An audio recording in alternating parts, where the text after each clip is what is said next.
ఓం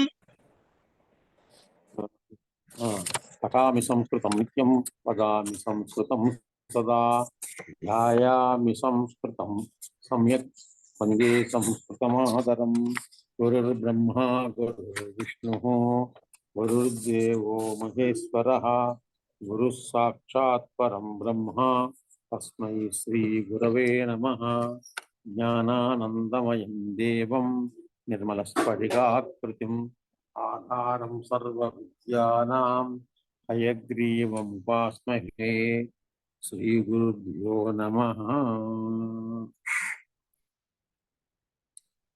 220వ పేజీలో ధ్వన్యాలోకం ప్రారంభించింది. అస్తి ధ్వని సచ అసౌ ఐవక్షితవాచ్యః వివక్షిత అన్యపరవాచ్యశ్చ ఇది ద్విధః సామాన్యేన తత్ర ఆద్యస్య ఉదాహరణం. ఈ ధ్వని ఉన్నదయ్యా, అది రెండు రకములు, ఐవక్షిత వాచ్యము, వివక్షిత అన్యపరవాచ్యము అని రెండు రకములు. అందులో మొట్టమొదటి దానికి ఉదాహరణ అంటే మొదటిదంటే ఆద్యం అంటే ఏది? ఐవక్షిత వాచ్యం. ఐవక్షిత వాచ్యాన్ని ఉదాహరణ ఇస్తున్నాము. సువర్ణ పుష్పాం పృథివీం చిన్వంతి పురుషాస్త్రయః శూరశ్చ కృత విద్యశ్చ యశ్చ జానాతి సేవితుం అని చెప్పాడు. మొదటి దానికి ఏది? ఐవక్షిత వాచ్యానికి. ఒకటి, సువర్ణ పుష్పాం పృథివీం చిన్వంతి పురుషాస్త్రయః. పురుషాస్త్రయః పురుషాః సువర్ణ పుష్పాం పృథివీం చిన్వంతి. సువర్ణ పృథివీం సువర్ణ పుష్పాం చిన్వంతి అంటే భూమి నుండి, పృథివీ అంటే భూమి, సువర్ణ పుష్పం బంగారు పువ్వులను కోసుకుంటున్నారు. అంటే భూమి నుండి బంగారు పువ్వులను ముగ్గురు కోసుకుంటున్నారు. పురుషాత్రయ పురుష, ముగ్గురు పురుషులు కోసుకుంటున్నారు. ఎవరయ్యా ముగ్గురు అంటే? సూరహాచ సూర్యుడును, కృత విద్యహాచ అంటే విద్యలన్నీ నేర్చుకున్నవాడు పండితుడు, యశ్చ జానాతి సేవితం, యహ సేవితం జానాతి, యహాచ ఎవడైతే సేవితం జానాతి సేవించేందుకు తెలుసుకుంటాడు. ఎవరిని సేవించడము? ఇతరులను సేవించడము. ఇతరులను ఏమిటి? ప్రభువులను సేవించడం, తమ యొక్క అధికారులను సేవించడం. అంటే మనం కరెక్ట్గా చెప్పుకోవాలంటే కే అప్లై చేసుకోవటం. కే అప్లై అంటే కాకా పట్టడం అని తెలుగులో చెప్పుకోవటానికి. బాగా కాకా పడతాడు రా అధికారులను, వాడి పనులు అయిపోతుంటుంటాయి రా అంటాడు. అంటే అక్కడ సూర్యుడు వీరత్వం కలిగిన వాడు, రెండోవాడు పండితుడు, మూడోవాడు సేవితం జానాతి. ఎదుటివాడు వాడికి స్వరత్వం లేకపోయినప్పటికీ, పాండిత్యం లేకపోయినప్పటికీ వాడికి ఒక గుణం ఒకటి ఉంది. పెద్దవాళ్ళని, అవసరమైన వాళ్ళని సేవించుకుని వాళ్ళ ద్వారా తన పనులు సాధించుకునేవాడు. ఈ మూడు రకములైన వాళ్ళు కూడా భూమి నుండి బంగారు పువ్వులు ఏరుకుంటారు, బంగారు పువ్వులు కోసుకోగలుగుతారు అని చెప్పారు. ఇది మొదటిది అవివక్షిత వాచ్యానికి ఉదాహరణ. అవివక్షిత అంటే చెప్పండి, అంటే చెప్పాలి అనేటువంటిది కాకుండా వాచ్యంగా చేసుకోవటం. దానికి అంటే ఉదాహరణ ఏం చెప్పాడు? ఇంకో దానికి, రెండో దానికి ద్వితీయస్యాపి, రెండో దానికి ఉదాహరణ ఏం చెప్పాడు? శిఖరిణిక్వను నామకి యచ్చిరం కిమభిధానమసావకరుత్తపః తరుణీయేన తవాధర పాటలం దశతి బింబఫలం సుఖశాపకః. శిఖరిణి క్వనునామకి యచ్చరం కిమభిధానమసావకరుత్తపః తరుణీయేన తవాధర పాటలం దశతి బింబఫలం సుఖశాపకః. ఏ తరుణి సంబోధన చేస్తోంది. హే తరుణి. తరుణీ శబ్దం ఈకారంతో స్త్రీలింగము, అది హ్రస్వం అవుతుంది. సంబోధనలో సంబుద్ధిలో హ్రస్వం. గౌరీ అనేటువంటిది గౌరీ. గౌరీ అనేటువంటిది గౌరీ అంటే ఓ తరుణి. అసౌ సుఖశాపక, ఈ చిలుక పిల్ల సుఖ శాపకం. శాపకం అంటే చిలుక పిల్ల. శాపకమన్నా శాపకమన్నా ఒకటే. వభయోరభేద, వాకు బాకు భేదం ఉండదు. అలాగే చాలా వాటికి రలయోరభేద, రాకి లాకి భేదం ఉండదు. లడయోర భేద, లాకి డాకి కూడా భేదం ఉండదు అని భేద, వాకు బాకు భేదం ఉండదు. వా స్థానంలో బా రావచ్చు. ఎందుకనే వంగాల్ అంటే బెంగాల్ అంటారు, రవీంద్రనాథ ఠాగూర్ అంటారు, రవీంద్రనాథ ఠాగూర్ అంటారు, అటల్ బిహారీ వాజపేయి అంటారు, అటల్ బిహారీ వాజపేయి, వాజపేయి కొందరు అంటారు, వాజపేయి కొందరు అంటారు. వాకి బాకి భేదం ఉండదు. ఆ విధంగా సుఖ సేవక, సుఖ సేవక అన్న సేవక అన్న ఒకటే.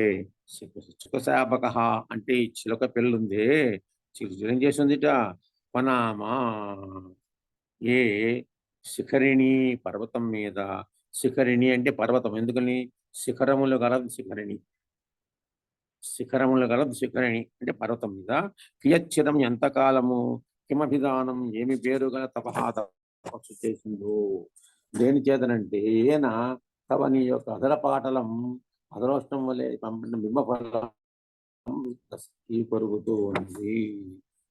శిఖరిణి కొనునామకి యచ్చిరం కిమభిధానవసావకరుత్తప అంటే ఏ పర్వతం మీద కూర్చుని నేను తపస్సు చేసిందో, అంటే పర్వతాల మీద తపస్సు చేసుకునే వాళ్ళు గుహల్లోనూ అరణ్యాల్లో కూడా ఉంటుంటారు కనుక ఈ చిలుక కాబట్టి ఏ పర్వతం మీద కూర్చుందో అంటున్నాడు.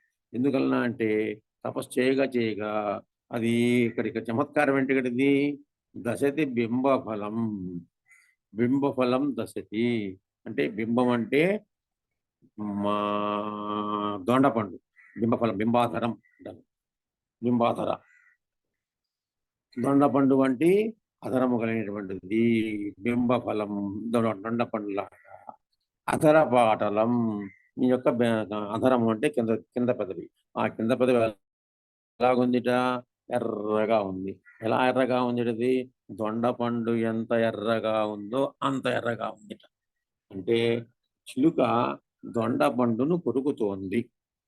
దశతి అంటే కొరుకుతుంది. ఇక్కడ అంటే చిలుక దొండపండును కొరుకుతోంది అది చెప్పాలి. దొండపండును కొరకటానికి తపస్సు చేయడం ఎందుకు, ఎక్కబడితే అక్కడ దొండపండు కనపడుతుంటే కొరుకోవచ్చు కదా. అంటే తవ అధరపాటలం, తవ అధరపాటలం నీ మధరం వలె ఎర్రగా ఉన్నటువంటి అంటే నీ అధరము వలె ఎర్రగా ఉన్నటువంటి దొండ పండుని చిలుక కొరుకుతుంది. అది ఎంత తపస్సు చేస్తే కానీ దానికి లభించలేదు. అంటే తపస్సు చేయడం చేత నీలాంటి నీ పెదవి లాంటి దొండ పండు కొరకలిగింది అని అర్థం. అంటే అర్థం ఏంటి అక్కడ ప్రధానంగా, దొండ పండు నీ పెదవి దొండ పండులాగా ఉన్నది అని చెప్పడం. వివక్షిత అన్యపరవాచ్యము, ఒకదాన్ని చెప్పాలనుకుని అన్యపరంగా చెప్పబడింది అని చెప్పి ఈ విధంగా అక్కడ ఉన్న శ్లోకాలు చెప్తూ వచ్చింది. పైన సూరశ్చ కృత విద్యశ్చ యస్య జానాతి సేవితం అంటే ఒక శ్లోకం గుర్తొస్తోంది మనకి. శుభ్రంగా మంచిగా అనేటువంటిది ఏంటది, కుంతీదేవి చెప్పింది అంటారు. కుంతీదేవి ఎవరండి ఈవిడ, ఉత్తర ఉత్తర గర్భంతో ఉన్నప్పుడు ఉత్తరతో చెప్పింది కుంతీదేవి, ఏమని చెప్పిందిట, భాగ్యవంతం ప్రసూయేధాహ మాసూరం మాచ పండితం, సూరశ్చ కృత విద్యశ్చ, సూరాశ్చ దీర్ఘం అక్కడ హ్రస్వం కాదు, సూరాశ్చ కృత విద్యాశ్చ మమ పుత్ర వనంగతాః అని అక్కడ శ్లోకం కూడా మనకి భారతంలో చెప్తూ వచ్చారు. ఏమిటది, నువ్వు అదృష్టవంతుణ్ణి కనవమ్మా అని చెప్పింది కుంతీదేవి ఉత్తరకి. అభిమన్యు వారైనటువంటి ఉత్తరకి గర్భంతో ఉన్నప్పుడు అదృష్టవంతుని కనవమ్మా నువ్వు అని చెప్పింది. ఎందువలన, కావాల్సింది పాండిత్యం అక్కర్లేదు, తర్వాత వీరత్వం అక్కర్లేదు, కావాల్సింది ఏమిటి ప్రధానంగా అంటే అదృష్టవంతుని కనువు. ఎందువలన, నా కొడుకులు ఉన్నారు, వాళ్ళు సూర్యులు ఉన్నారు, నా కొడుకులు వీరత్వం ఉన్న వాళ్ళు ఉన్నారు, పండితులు వాళ్ళిద్దరు అందరూ. 5 పాండిత్యం ఉన్నవాళ్ళు, శౌర్యం ఉన్నవాళ్ళు. కానీ వాళ్ళు ఏమయ్యారు, వనంగతాః అరణ్యానికి వెళ్ళిపోయారు వాళ్ళు. మా పుత్ర వనంగతాః అరణ్యానికి వెళ్ళిపోయారు. స్త్రీగారు నానా బాధపడ్డారు కనుక నువ్వు అదృష్టవంతుని ప్రసవించవమ్మా అని చెప్పింది. అది ఇక్కడ మనకి సూరాశ్చ కృత విద్యాశ్చ అని చెప్పంగానే అది మనకి గుర్తొస్తోంది ఒకసారి. ఈ విధంగా అక్కడ అది ఇటువంటి 3 రకములైనటువంటి పురుషులు సేవిస్తూ వాళ్ళు భూమిలోంచి తీసుకుంటారు అని ఒక చోట చెప్పండి. అవివక్షిత వాచ్యం, వివక్షిత అన్యపరవాచ్యం ఏమిటి? ఓ ఓ చిలుక పిల్ల, చిలుక ఎంతో తపస్సు చేసి నీ పెదవుల వలె ఎర్రగా ఉన్నటువంటి దొండ పంటను కొరుకుతోంది అని అంటున్నాడు. అంటే ఎలాంటి తపస్సు చేసింది, ఆ తపస్సు కారణం ఏంటి, ఎటువంటి తపస్సు, ఏ పేరు దానికి అని చెప్పడం వచ్చింది. తేషాం ప్రత్యుక్తౌ ఫలమాహ అస్తి ఉదాహరణ పృష్ఠే భాక్తత్వం సుశంకం సుపరిహరంచ భవతీతి అభిప్రాయేణ అభిప్రాయేణ ఉదాహరణ దాన అవకాశార్థం వాక్తత్వ లక్షణీయత్వే ప్రథమం పరిహరణ యోగ్యేపి అప్రతి సమాధాయ భవిష్యత్ ఉద్యోతానువాదానుసారేణ వృత్తికృదేవ ప్రభేద నిరూపణం కరోతి సచేతి. పంచథా అంటే అభావవాదులను నిరాకరించినందువలన లభించిన ఫలాన్ని అస్థిధ్వని అనే మాటలతో చెబుతున్నాడు. ఉదాహరణము అని చెప్పి అభావవాదులను నిరాకరించిన తరువాత ముందుగా భాక్తత్వ అలక్షణీయత్వవాదాలను పరిహరించాలి.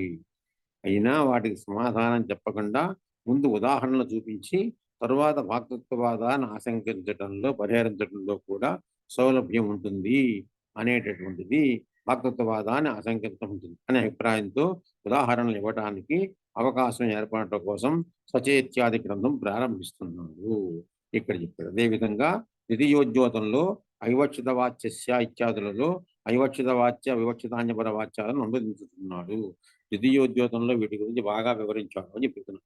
ముందుగా వాటిని గురించి కారికలలో ఎక్కడా చెప్పకుండా వాటిని అనువదించటం, ముందు చెప్పిన దానిని మళ్ళీ అనువాదం అయుక్తం. అందుచేత రాబోయే ఉద్యోగంలో చేయబోయే అనువాదాన్ని అనుసరించి వృత్తికారుడే ముందు ఈ భేదద్వయాన్ని ప్రతిపాదిస్తున్నాడు. అలా ముందు ప్రతిపాదించడం వల్ల వాటి అక్కడ అనువదించడం యుక్తమే అవుతుంది. సరే చెప్తుంది. పంచధా ఇది తెచ్చాడు, చెప్పాడండి. వాచ్యే పంచధాపి ధ్వని శబ్దార్థే, ధ్వని శబ్దార్థములు పంచధ 5 రకములుగా వచ్చినప్పుడు ఏనా ఒకటి, యత్ర యతః యస్య యస్మై ఇది బహువ్రీహ్యర్థాశ్రయేణ యథోచితం సామానాధికరణ్యం సుయోజ్యం. యథోచితం సామానాధికరణ్యం. సామానాధికరణ్యం అంటే రెండింటికి ఒకే విధమైనటువంటి స్థానం ఉండడం. అక్కడ వాచ్యే అర్థవతు ధ్వనౌ వాచ్యశబ్దేన స్వాత్మా తేన అవివక్షితః అప్రధానీకృతః స్వాత్మా ఏన ఇది అవివక్షితవాచ్యః వ్యంజకः అర్థः. ఏవం వివక్షిత అన్యపరవాచ్యేపి యది వా కర్మధారయేణ అర్థపక్షే అవివక్షితశ్చాసౌ వాచ్యశ్చ ఇతి. అవివక్షితశ్చ అసౌ వాచ్యశ్చ. అసౌ ఈ వాచ్యము అవివక్షితమును, ఇది వివక్షిత అన్యపరవాచ్యశ్చ. అలాగే వివక్షిత అన్యపరశ్చ అసౌ వాచ్యశ్చ. వివక్షితశ్చ అసౌ వాచ్యశ్చ అని అక్కడ చెప్పి వివక్షిత అన్యపరశ్చ అసౌ వాచ్యశ్చ తత్ర అర్థః కదాచిత్ అనుపపద్యమానత్వాది నిమిత్తేన అవివక్షితః భవతి, కదాచిత్ ఉపపద్యమానః ఇతి కృత్వా వివక్షిత ఏవ. వ్యంగ్యపర్యంతాం తు ప్రతీతిం స్వసౌభాగ్యమహిమ్నా కరోతి. అత ఏవ అర్థః అర్థప్రాధాన్యేన వ్యంజకః. పూర్వత్ర శబ్దః వివక్షా చ అన్యపరత్వం చేతి విరుద్ధం. అన్యపరత్వేనేవ వివక్షణాత్ కో విరోధः అని కూడా చెప్తున్నాను. అంటే ఇక్కడ అభావవాదులను పంచధా ఇది 5 రకాలు. అంటే ఏమిటంటే ఏనా యత్ర యతః యస్మై యస్య అని బహువ్రీహ్యం చెప్తుంటే 5 విధాలైన శబ్దార్థంలో ఒక విధంగా సామానాధికరణ్యం వస్తుంది. అవివక్షిత వాచ్య ధ్వని అన్ని 2 పదాలకు సామాన్యాధికరణ్యం అంటే విశేషణ విశేషభావాదులున్న రెండింటినీ ఒకే భక్తిలో ప్రయోగించడమే సామానాధికరణ్యము. సమానమైన అధికరణము కాగలిగినటువంటి విశేషణము విశేష్యాలు ఈ రెండింటినీ కూడా ఒకే విభక్తిలో ప్రయోగించడం అవుతుంది. ఏనా ఇత్యాది అర్థాలు గ్రహించి బహువ్రీహి సమాసం ద్వారా ఈ సామానాధికరణాన్ని సమర్థించవచ్చు అని అర్థం. అవివక్షితః వాచ్యః ఏనా అంటే ఏ శబ్దం చేత వాచ్యార్థం వివక్షితం కాదు అది అనే విగ్రహం చేత లేదా అవివక్షితం వాచ్యం యస్మిన్ సహా దేని యందు వాచ్యము వివక్షితము కాదు అది పైన ఏంటి ఏ శబ్దము చేత వాచ్యార్థం వివక్షితం కాదు అని చెప్పారు. దేని యందు వాచ్యం వివక్షితం కాదు, వాచ్యార్థం వివక్షితం కాదు అని అక్కడ చెప్పాడు. దేని యందు వాచ్యం వివక్షితం కాదు అది అనే విగ్రహం చేత లేదా అవివక్షితం వాచ్యం యస్మాత్ దేని వలన వాచ్యం వివక్షితం కాదు అన్ని ఒకే రకంగా చూడండి జాగ్రత్త గమనిస్తే అనే విగ్రహం చేత లేదా అవివక్షితం వాచ్యం యస్మై దేని కొరకు అనగా దేని అర్థంగా వాచ్యం వివక్షితం కాదు అని అనే విగ్రహం చేత లేదా అవివక్షితం వాచ్యం యస్య దేనికి సంబంధించిందిగా వాచ్యం వివక్షితం కాదు అనే విగ్రహం చేత శబ్దం అవివక్షిత వాచ్యం అవుతుంది. ఇది ఈ విధంగా శబ్దము అవివక్షిత వాక్యం ఇన్ని రకాలుగా చెప్పుకోవచ్చు.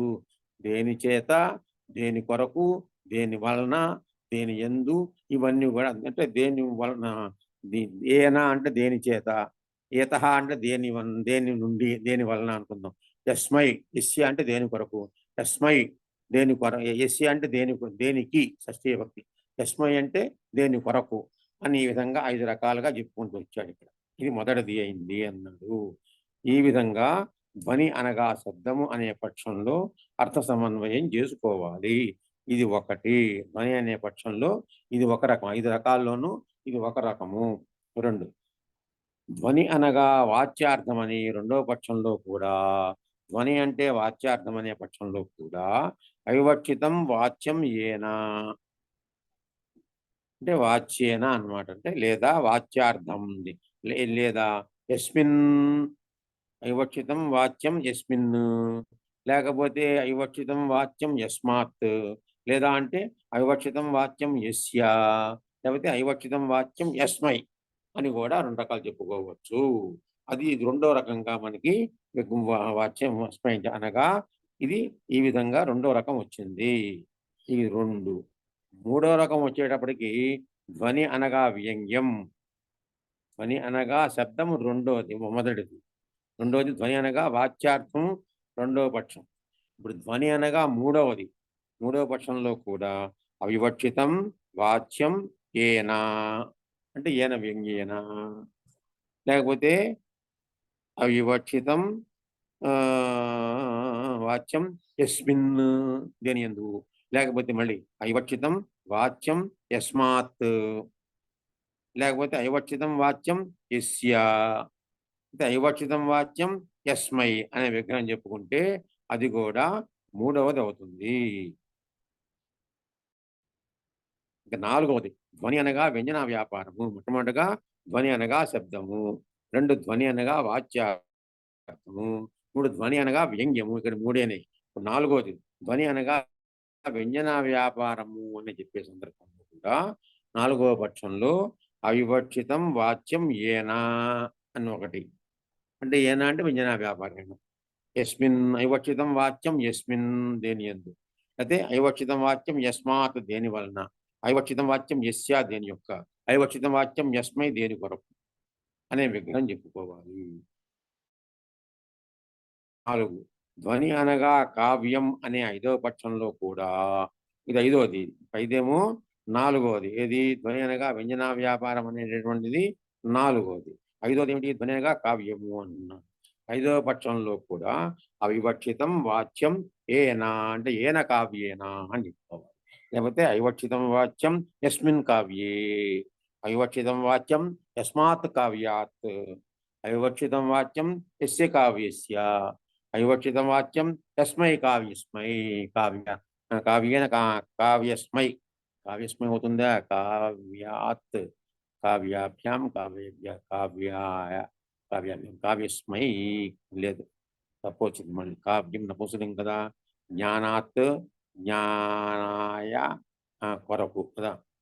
జ్ఞానాయ జ్ఞానాత్ జ్ఞానం వలన జ్ఞానాయ అది కావ్యాయ అని చెప్పు దేని కొరకు నేను విగ్రహం చెప్పుకోవాలి.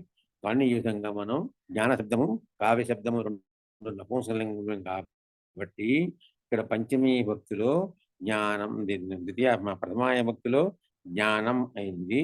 అది తృతీయ విభక్తిలో జ్ఞానేన అయింది, అంటే కావ్యేన అయింది. చతుర్థీ విభక్తిలో కావ్య జ్ఞానాయ అయింది. పంచమీ విభక్తిలో జ్ఞానాత్ అయింది, పంచమీ విభక్తి వచ్చింది. అలాగే కావ్యాత్ కావ్యాయ అని చెప్పుకోవాలి. ధ్వని అనగా వాచ్యం, అంటే ఈ ప్రకారంగా 5 రకాలు. మళ్ళీ జాగ్రత్తగా విందాం. ధ్వని అనగా శబ్దము 1, ధ్వని అనగా వాచ్యార్థము 2, ధ్వని అనగా వ్యంగ్యము 3, ధ్వని అనగా వ్యంజన వ్యాపారము 4, ధ్వని అనగా కావ్యము 5. ఈ విధంగా పంచదా విభక్తి. ధ్వని అనగా వాచ్యం అనే 2వ పక్షంలో చెప్పిన అవివక్షిత వాచ్యము ఏనా ఇత్యాది విగ్రహాలలో వాచ్య శబ్దానికి స్వాత్మ అని అర్థం చెప్పుకోవాలి. ఈ విశేషం చెబుతున్నాడు. వాచ్యార్థేతు, ఇది వాచ్యార్థమా ధ్వని అనే పక్షంలో మాత్రము వాచ్య శబ్దం చేత స్వాత్మ అని అర్థం చెప్పాలి. అప్పుడు ఏ వాచ్యార్థం చేత వాచ్యార్థం అనగా తన స్వరూపం విషయం కాదు, ఆ వాచ్యార్థము అనగా ఏ వాచ్యార్థము తనను తాను అప్రధానం చేసుకుంటుందో అని అర్థం. ఈ విధంగా వ్యంజకమైన వాచ్యార్థము అవివక్షిత వాక్యం అవుతుంది. వాచ్యార్థం వ్యంజకమైనట్టయితే అది అవివక్షిత వాక్యం అవుతుంది. ఏవమితి, ఈ విధంగా అని చెప్పుకుంటున్నాడు. ఏమని చెప్తున్నాడంటే వివక్షిత అన్యపర వాచ్యం విషయంలో కూడా ఇదే విధంగా చెప్పుకోవాలి. ఇదేమో అవివక్షిత వాక్యంలో చెప్పుకున్నట్టుగానే వివక్షిత అన్యపర వాక్యంలో కూడా ఈ విధంగా చెప్పుకోవాలి. వివక్షిత అన్యపరశ్చ వాచ్య ఏనా, మళ్ళీ ఇలాగనే ఏనా తస్మిన్ యస్మాత్ యస్య యస్మై అని శబ్ద వాచ్యార్థ వ్యంగ్యార్థ వ్యంజన వ్యాపార కావ్య రూపాలైన పంచవిధ ధ్వనులకు సమన్వయమైన విధంగా విగ్రహ వాక్యాలు చెప్పుకోవాలి. ఇలాగైతే మనం అవివక్షిత వాచ్యంలో చెప్పుకున్నాము. ఇప్పుడు వివక్షిత అన్యపర వాచ్యంలో కూడా అదే రకంగా 5 రకాలు చెప్పుకోవాలి. అక్కడ కూడా శబ్దము వాచ్యార్థము వ్యంగ్యార్థము, అక్కడ కూడా శబ్దము వాచ్యార్థము వ్యంగ్యము వ్యంజన వ్యాపారము తరువాత కావ్యము. ఇక్కడ కూడా శబ్దము వాచ్యార్థము వ్యంగ్యార్థము వ్యంజన వ్యాపారము కావ్యము అనేటువంటి పంచవిధ ధ్వనులు. అంటే ధ్వని అనగా వాచ్యార్థం అనేటువంటి రెండోది ద్వితీయ పక్షంలో మనకు చెప్పినట్టుగానే ఇక్కడ కూడా వాచ్య శబ్దానికి స్వాత్మ అని చెప్పుకోవాలి. అయితే ఈ 2వ పక్షంలో బహువ్రీహికి బదులుగా కర్మధారయ చెప్పినా బాగానే ఉంటుందని చెబుతున్నాడు. కర్మధారయ వేరు, బహువ్రీహి వేరు. ఏది వా ఇది కర్మని చెప్పేటువంటి కర్మధారయ అవుతుంది. బహువ్రీహి అంటే దేనికైతే అంటే రామ త్రినేత్ర 3 కన్నులు కలవాడు. యస్య సహా ఎవరికైతే ఉన్నాయో, 3 నేత్రాన్ని యస్య సహా త్రినేత్ర, అలాగనమాట. అంటే అది బహువ్రీహి. అక్కడ 3కి ప్రాధాన్యత ఉండదు, నేత్ర ప్రాధాన్యత ఉండదు, అన్య పదార్థ ప్రధానో బహువ్రీహి అని చెబుతున్నాడు. ఇక్కడ కూడా బహువ్రీహి బదులుగా కర్మధారయ చెప్పినా బాగానే ఉంటుంది. ఈ బహువ్రీహి కర్మధారయ. ఇదివా తేన, ఇదివా ఇది అర్థపక్షంలో అంటే వాచ్యార్థము కూడా ధ్వనియే అనే పక్షంలో అవివక్షితశ్చ అసౌ వాచ్య, అవివక్షితమైన వాచ్యము, వివక్షితాన్యపరశ్చ అసౌ వాచ్యశ్చ, వివక్షితాన్యపరమైన వాచ్యము అని కర్మధారయ సమాసం గ్రహించవచ్చు. తత్రేతి, ఈ భేదాలలో కొన్ని చోట్ల అర్థం అనుపపన్నంగా ఉండటం, ఉపపన్నం అనుపన్నం కుదరకపోవటం మొదలైన కారణాల చేత అవివక్షితం అవుతుంది. కొన్ని చోట్ల ఉపపన్నం అవటం చేత వివక్షితం అవుతూనే తన సౌభాగ్య మహిమ చేత వ్యంగ్యం వరకు ప్రతీతిని కలగజేస్తుంది. అంటే కుదిరితేనేమో వివక్షితం అవుతుంది, కుదరకపోతే అవివక్షితం. అందుచేతనే ఇక్కడ అనగా అనుపపత్తి ఏమి లేని చోట ప్రధానంగా వ్యంజకంగా ఉంటుంది, అనుపపత్తి ఉన్న చోట మాత్రము ప్రధానంగా శబ్దం వ్యంజకంగా ఉంటుంది. నన్ను ఇది ఆశంక, వివక్ష అన్యపరత్వం అనేది విరుద్ధం కదా అని చెప్పినప్పుడు అన్యపరంగా వివక్ష చేయడంలో దోషం ఏముంది అని చెప్పి చెబుతుంది. ఒక పక్క ఏ అనుపపత్తి లేకపోవటం చేత వాక్యార్థం వివక్షితంగా అంటున్నావు, మళ్ళీ ఇతర పరం అంటున్నావు. ఇవి వివక్షితము అన్యపరత్వం పరస్పర విరుద్ధాలు కదా అని అంశం. అన్యపరంగా ఉండేటట్లు వివక్షితమైనది అని దీని సమాధానం చెప్పుకోవాలి. అప్పుడు విరోధం ఉండదని దానికి ఇప్పుడు వచ్చిన వస్తు అలంకార త్రిభేదోపి ధ్వని ఉభాభ్యామేవ ఆభ్యాం సంగృహ్యత ఇది భావ. ఇక్కడికి మళ్ళీ వచ్చాం. ధ్వని అనేటువంటిది 3 రకములు: వస్తు, అలంకార, రసం. వస్తు ధ్వని, అలంకార ధ్వని, రసధ్వని అని మనము 3 రకాలుగా చెప్పుకుంటూ వచ్చాము. నన్ను తన్నామపృష్ఠే ఏతన్నామ నివేశనస్య కిం ఫలం అంటే ఇక్కడ ఆ భావం ధ్వని యొక్క పేర్ల తరువాత ఈ చేర్చడం వల్ల ఉపయోగం ఏమిటి అనగా అనేన హి నామద్వయేన ధ్వననాత్మని వ్యాపారే పూర్వప్రసిద్ధ అభిధా తాత్పర్య లక్షణాత్మక వ్యాపార ధృతయా అవగతదా ప్రతీతే ప్రతిపత్రుగతాయాః ప్రయోక్తృ అభిప్రాయ రూపాయాశ్చ వివక్షాయాః సహకారిత్వం ముక్తమితి ధ్వనిస్వరూపమేవ నామాభ్యాం ప్రాగ్జీవితం ప్రోజ్జీవితం నా ఉజ్జీవితం. అందువలన ఇక్కడ ఏం చెప్పాడంటే ఈ సమాధానానికి ప్రతిపత్తకు అంటే జ్ఞాతకు అనగా ప్రతిపత్త జ్ఞాత శ్రోత పూర్వప్రసిద్ధాలైన అభిధ తాత్పర్య లక్షణ రూపాలైన వ్యాపారాల ద్వారా కలిగిన అర్థ ప్రతీతి అంటే జ్ఞానము, ప్రయోక్త యొక్క అంటే ఎవరైతే వాక్యం ప్రయోగించాడో అతని యొక్క అభిప్రాయ రూపమైన వివక్ష, ఈ రెండు కూడా ధ్వనం అనే వ్యాపారంతో సహకారాలుగా ఉపకరిస్తాయని 2 పేర్లకు చెప్పబడింది. అందుచేత ఈ 2 పేర్లు కూడా ధ్వని స్వరూపాన్ని ప్రోజ్జీవింపజేస్తున్నాయి. అందుచేత ఈ పేర్లు చెప్పడం కూడా అవసరమే అని చెప్పి చెప్పుకుంటూ వచ్చారు. ఇక్కడ సువర్ణ పుష్పామిది సువర్ణాన్ని పుష్ప్యతి సువర్ణ పుష్ప సువర్ణాన్ని పుష్ప్యతీతి సువర్ణములను పుష్పింపజేస్తుంది అని. ఏతత్య వాక్యమేవ అసంభవత్వాత్ సంభవత్స్వార్థం ఇది అవివక్షిత వాక్యం. ఇది అసంభవత్ స్వార్థము. సువర్ణ పుష్పం అంటే బంగారు పుష్పం ఎక్కడుంటుంది? అసంభవం. కాబట్టి అవివక్షిత వాక్యం. అత ఏవ పదార్థం అవిధయా అన్వయంచ తాత్పర్య శక్తి అవగమయ అవగమయైవ బాధకవశేన తముపహత్య సాదృశ్యాత్ సులభ సమృద్ధి సంహార భాజనతాం లక్షయతి. తల్లక్షణ ప్రయోజనం సూరకృత విద్య సేవకానాం సూరకృత విద్య సేవకానాం. ఇక్కడ సూరకృత విద్య సేవకులు కాదు, ఒకటే సూరులు. సూరశ్చ కృత విద్యశ్చ యశ్చ జానాతి సేవితే ఉన్నారు కదా. సూర కృత విద్య సేవకానాం ప్రాశస్త్యం అశబ్దవాచ్యత్వేన గోప్యమానం సత్ నాయికా కుచకలసయుగళమివ మహార్ఘతాం ఉపయధ్వనే ధన్యతే ఇది. నాయికా కుచకలసయుగళమివ వాటి వల్లే మహార్ఘతాం ఉపయతి అంటే తన గొప్పతనాన్ని మనం సంపాదించి పెడుతుంది. శబ్ద అత్ర ప్రధానతయా మీంజకము అర్ధస్తు తత్సహకారితయా శబ్దము వ్యంజకమైంది, అర్థము దాని సహకారం అవడం చేత 4 వ్యాపార 4 రకములైన వ్యాపారములు కనబడుతూ ఉన్నాయి. అంటే పదార్థము అభిధయ అనే పాఠస్థానంలో పదార్థం అభిధయ తృతీయ అభిధాయ అని మళ్ళీ మార్చేశాడు అని ఉంటే బాగుంటుంది. సువర్ణ పుష్పామితి సువర్ణాన్ని పుష్పతీతి సువర్ణ పుష్ప సువర్ణాలను పుష్పించేది. ఈ వాక్యం బోధించే అర్థమే అసంభవం. భూమి బంగారు పుష్పాలను బంగారం పోషించదు కదా. అందుచేత ఇది అవివక్షిత వాక్యము. దీని వాచ్యార్థం వివక్షితం కాదు అని అందువలనే అవిధాశక్తి చేత పదార్థాన్ని అంటే వాచ్యార్థాన్ని తాత్పర్య శక్తి చేత పదార్థాల పరస్పర అన్వయాన్ని తెలిసిన పిమ్మటనే బాధక వశం చేత ఆ అర్థం కుదరకపోవడం చేత దాన్ని విడిచిపెట్టి సాదృశ్యం వల్ల సులభమైన సమృద్ధి భారానికి పాత్రత్వాన్ని లక్షణంగా బోధిస్తుంది.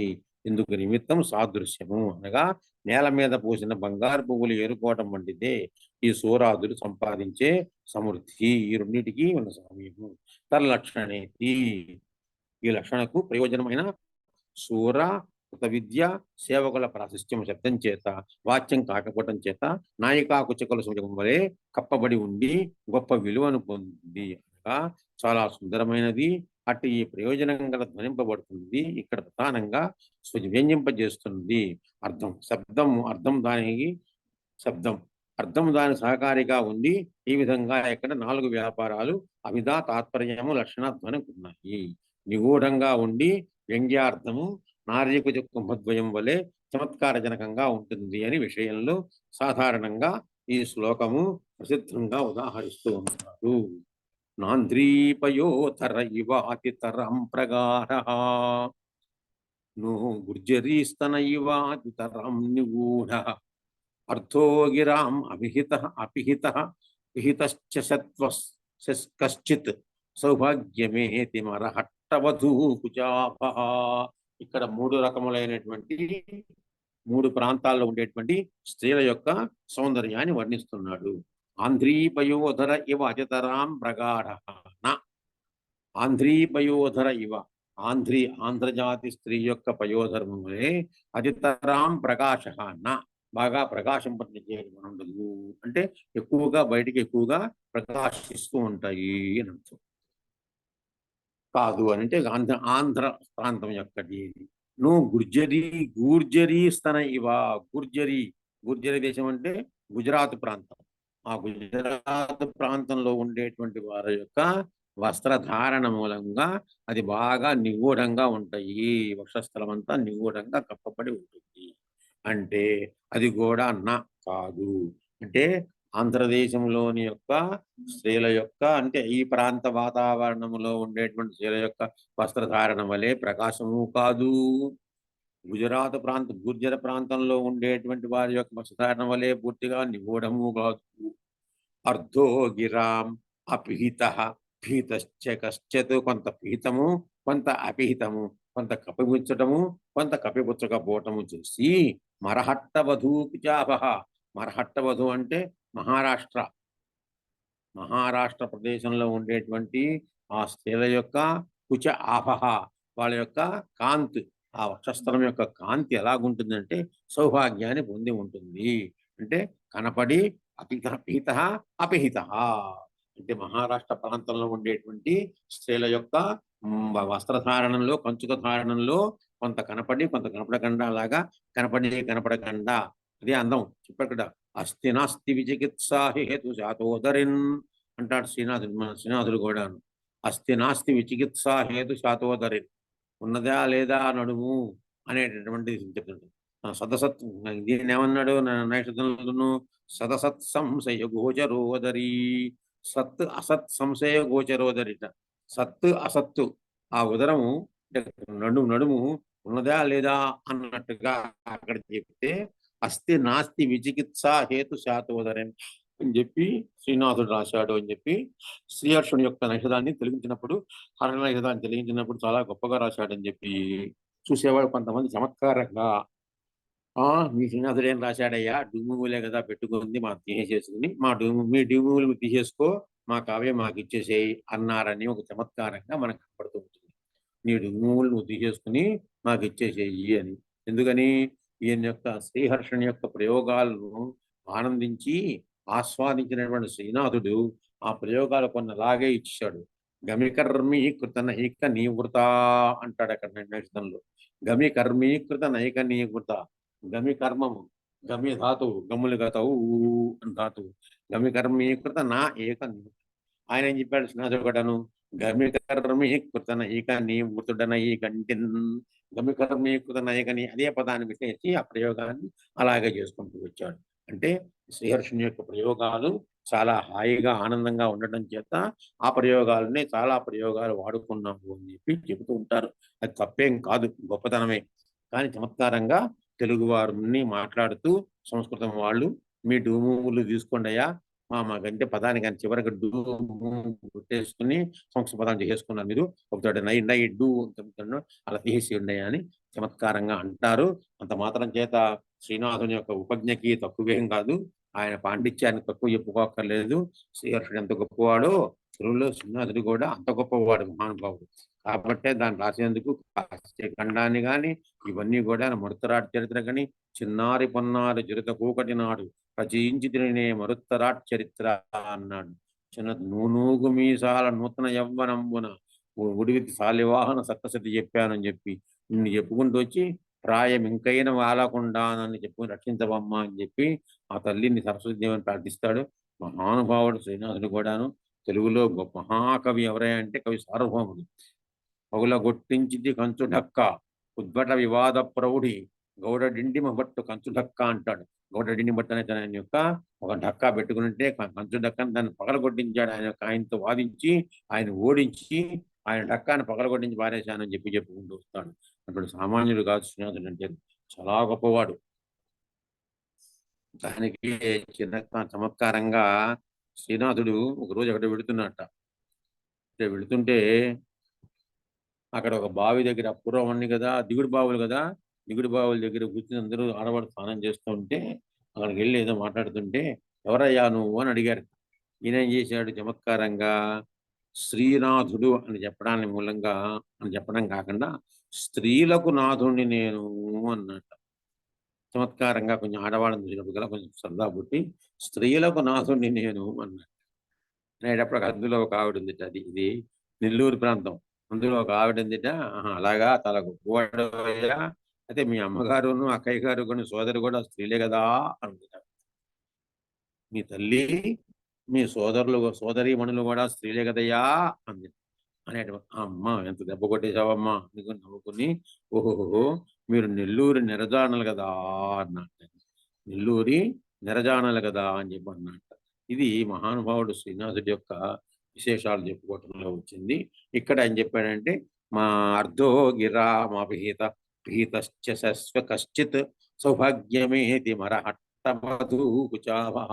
మహారాష్ట్ర స్త్రీల యొక్క మహారాష్ట్రలో ఉండేటువంటి యువతుల యొక్క వక్షస్థలం అంటే వారి యొక్క ఏమంటారు వస్త్రధారణలో పిహిత అపిహిత కొంత కొంత కప్పబడుతూ కొంత కొంత కప్పబడకుండా ఉండడం కొంచెం గోచరించడం అనేటువంటిది ఇది ఒక సౌభాగ్యంలాగా అందంగా ఉన్నది అని చెప్పి అక్కడ చెప్పుకుంటూ వచ్చారు.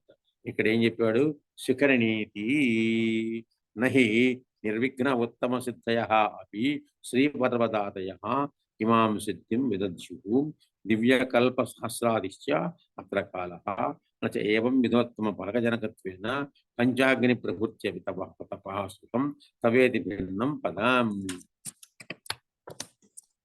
సమాసేన విగళతయా న ప్రతీయత తవ దశతీత్యభిప్రాయేణ తేన యదాహుః వృత్తానురోధాత్ తదధరపాటనమితి న కృతం తదసదేవ దశతి ఆస్వాదయతి అవిచ్ఛిన్న ప్రబంధతయా నతు ఔదరికవత్ పరం భుంక్తే అపితు అసజ్ఞః అత్రేతి తత్ప్రాప్తివదేవ అసజ్ఞతాప్యస్య తపః ప్రభావాది సుఖసేవక ఇది తారుణ్యాత్ ఉచిత కాలాభః అపి తపస ఏవేతి అనురాగిణశ్చ ప్రచ్ఛన్న స్వాభిప్రాయ ఖ్యాపన వైదగ్ధ్య పటు విరచనాత్మక భావ ఉద్దీపనం సవ్యంగ్యం అని కూడా ఇక్కడ మనం చెప్పడం జరిగింది. ఇక్కడ ఆపుకుందామండి. తర్వాత మిగతా చెప్పుకుందాం. స్వస్తి 226వ పేజీలో బాలానందిని ప్రారంభించాలి. 226వ పేజీలో లోచనములో విరచనాత్మకం అనురాగిణశ్చ ప్రచ్ఛన్న స్వాభిప్రాయ ఖ్యాపన వైదగ్ధ్య పటు విరచనాత్మక భావ ఉద్దీపనం వ్యంగ్యం అంతవరకు చెప్పుకోవడం జరిగింది. ఈ రోజున 27వ తేదీ నాడు ఇంతవరకు చెప్పుకున్నాం. రేపు 28 మళ్ళీ తర్వాత చెప్పుకుంటాం. ఇంత 226వ పేజీలో లోచనం పూర్తి చేసుకున్నాం. బాలానందం తర్వాత చెప్పుకుందాం. స్వస్తి శ్రీ గురుభ్యో నమః. అలాగే గురువు గారు.